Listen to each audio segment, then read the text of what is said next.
Hello guys, good afternoon to all of you.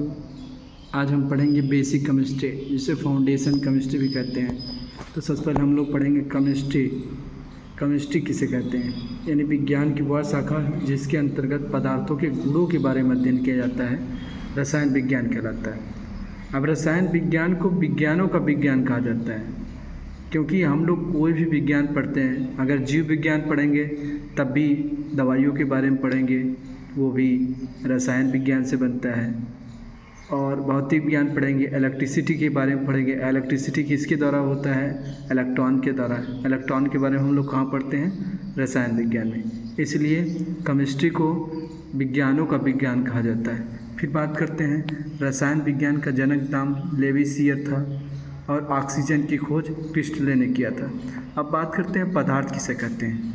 पदार्थ संसार की वे समस्त वस्तुएं जिसमें भार होता है और वह स्थान घेरता है, पदार्थ कहलाता है। पदार्थ दो रूपों में पाया जाता है, पहला भौतिक रूप, दूसरा रासायनिक रूप। भौतिक रूप और रासायनिक रूप। भौतिक रूप 5 प्रकार के होते हैं: ठोस, द्रव, gas, plasma, Bose, Einstein, condensate. रासायनिक रूप 3 प्रकार से: तत्व, यौगिक, मिश्रण। अब हम सबसे पहले बात करते हैं भौतिक रूप। भौतिक रूप में सबसे पहले ठोस। ठोस वह पदार्थ होता है जिसका आयतन एवं आकार दोनों निश्चित होता है। इनके अणु बहुत पास पास होते हैं। इनमें अंतरा आणविक बल अधिक होता है, जैसे मेज, कुर्सी, ईंट आदि। अब बात करते हैं ठोस 2 प्रकार का होता है, एक क्रिस्टलीय ठोस, दूसरा अक्रिस्टलीय ठोस। क्रिस्टलीय ठोस मतलब ऐसे ठोस पदार्थ जिसका आकार निश्चित होता है, क्रिस्टलीय ठोस कहलाता है। जैसे अगर हम बात करें चीनी का आकार निश्चित है, इसी आकार का होगा, उसे कहेंगे क्रिस्टलीय ठोस। और अक्रिस्टलीय ठोस ऐसे ठोस जिसका आकार अनिश्चित होता है, अक्रिस्टलीय ठोस कहलाता है। जैसे कि रबड़, प्लास्टिक आदि सब अक्रिस्टलीय ठोस है। अब बात करते हैं द्रव की। वह पदार्थ जिसका आयतन निश्चित होता है परंतु आकार अनिश्चित होता है, उस पदार्थ को द्रव कहते हैं या लिक्विड कहते हैं। इनके अणु ठोस की अपेक्षा दूर दूर होते हैं। इनमें अंतरा आणविक बल कम होता है, जैसे दूध, पानी आदि। फिर बात करते हैं गैस। वह पदार्थ जिसका आयतन एवं आकार दोनों निश्चित होता है, दोनों अनिश्चित होता है। इनके अणु बहुत दूर दूर होते हैं। इनमें अंतराणविक बल बहुत कम होता है। ऐसे पदार्थ को गैस कहते हैं, जैसे वायु, एलपीजी गैस आदि। फिर बात करते हैं प्लाज्मा। किसी भी पदार्थ को हाई टेम्परेचर पर यानी 6 से 700 डिग्री सेल्सियस गर्म करने पर प्राप्त जो लावा होता है उसे प्लाज्मा कहते हैं। जैसे कि हम लोहे को पिघलाकर उसका आकार बदल देते हैं, सोने को गलाकर जो गला हुआ पदार्थ होता है उसी को प्लाज्मा करते हैं। उसके बाद लास्ट वाला बात करते हैं आइंस्टीन कंडेंसेट। ये बहुत अति सूक्ष्म होता है, अभी इसके बारे में खोज किया जाता है, तो उसके बारे में हम लोग ज़्यादा बातें नहीं करते हैं। फिर आगे बढ़ते हैं। अब हम लोग देखते हैं रासायनिक आधार पर पदार्थों के प्रकार। रासायनिक आधार पर पदार्थ 3 प्रकार के होते हैं: तत्व, यौगिक, मिश्रण। तत्व किसे कहते हैं? एक ही प्रकार के परमाणु से मिलकर बने पदार्थ को तत्व कहते हैं। कहने का मतलब है, अगर हम कोई भी ऐसे पदार्थ ले लेंगे जिसको तोड़ेंगे तो वही एक ही पदार्थ मिलेगा। जैसे अगर हम हाइड्रोजन का पदार्थ लेते हैं, उसमें कितना भी तोड़ दे पूरा हाइड्रोजन ही मिलेगा। हीलियम का पदार्थ लेते हैं तो तोड़ेंगे पूरा हीलियम मिलेगा। तो ऐसे पदार्थ को क्या कहते हैं? तत्व कहते हैं। अब तत्व 3 प्रकार के होते हैं: धातु, मेटल, अधातु, नॉन मेटल, उपधातु, मेटालॉइड। धातु मेटल वह तत्व जो इलेक्ट्रॉन का त्याग करता है, धातु कहलाता है।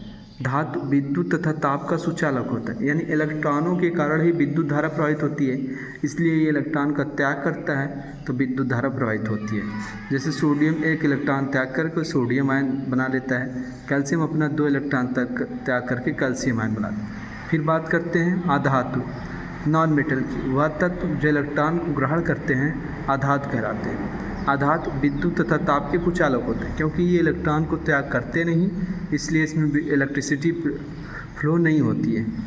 जैसे ऑक्सीजन अपना 2 इलेक्ट्रॉन ग्रहण करके ऑक्साइड बना लेता है, क्लोरीन अपना 1 इलेक्ट्रॉन त्याग करके ग्रहण करके क्लोराइड बना लेता है। अब बात करते हैं उपधातु, मेटलॉइड की।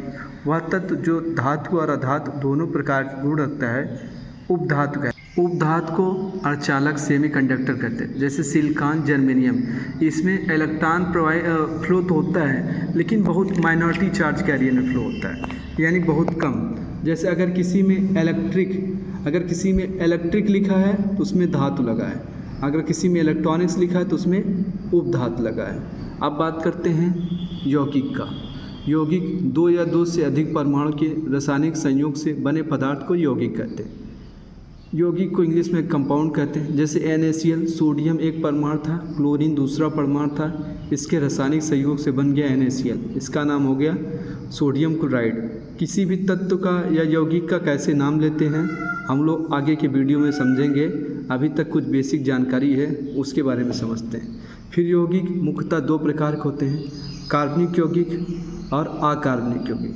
कार्बनिक यौगिक को इंग्लिश में ऑर्गेनिक कंपाउंड कहते हैं। ऐसे यौगिक जिनमें कार्बन उपस्थित होता है उसे कार्बनिक यौगिक कहते हैं, जैसे CH2, C6H12O6 आदि सब क्या हैं, कार्बनिक यौगिक। अब बात करते हैं अकार्बनिक यौगिक। इनऑर्गेनिक कंपाउंड, ऐसे यौगिक जिनमें कार्बन नहीं होता है उसे इनकार्बोनिक कंपाउंड कहते हैं, जैसे NaCl, H2O, जिंक क्लोराइड आदि सब क्या हैं, अकार्बनिक यौगिक। आज तक हम लोग इतना ही देखेंगे।